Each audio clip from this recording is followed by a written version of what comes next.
It's the ultimate symbol of the American dream, a house. Homeownership is still very much the thread that stitches together the hopes of so many people in this country. But as our Pamela Brown reports, some in Philadelphia are losing their homes they worked so hard to build, and it has nothing to do with being able to pay their mortgages.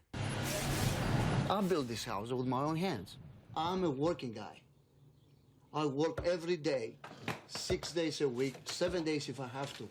For 8 years, Christos Sorvelis, who built his own painting business, I built the oven for pizza and barbecue. Has also been toiling away on his family's dream house in the suburbs of Philadelphia. I was so upset thinking somebody's going to come over and take my house for nothing.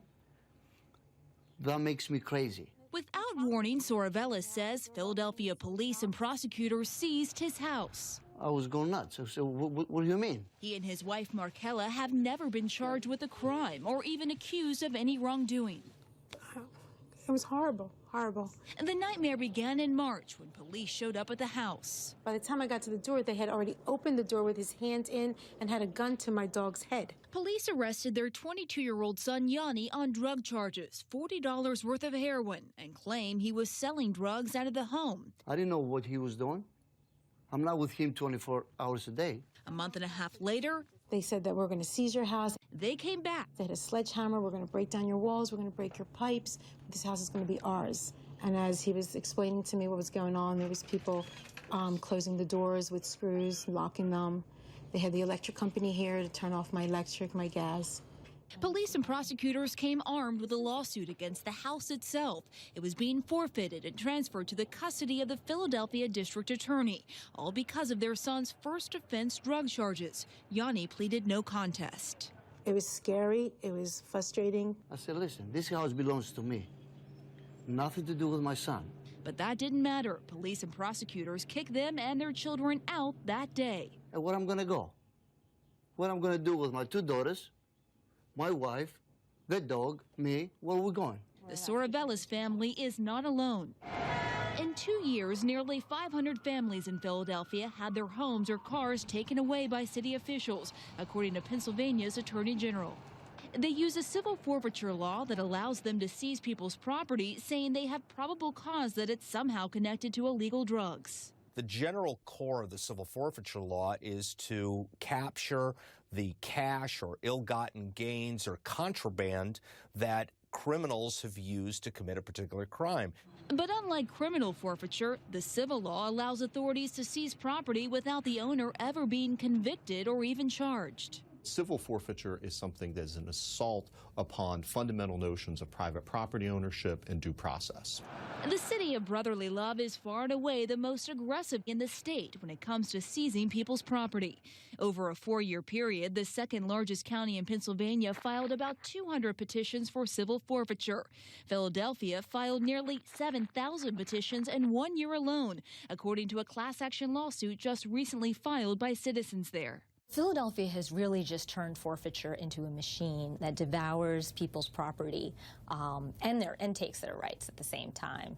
Philadelphia officials over a 10-year period have seized more than 1,000 houses, about 3,300 vehicles, and $44 million in cash and civil forfeitures, according to the lawsuit.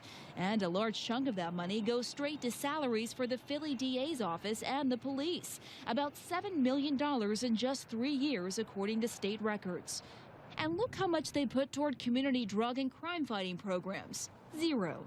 So they have a very direct financial benefit to seize people's property and bring these forfeiture actions because the money goes directly into their pockets. Here in Philadelphia, if you have your property taken, you can come here to City Hall and go to courtroom 478 and try to get it back.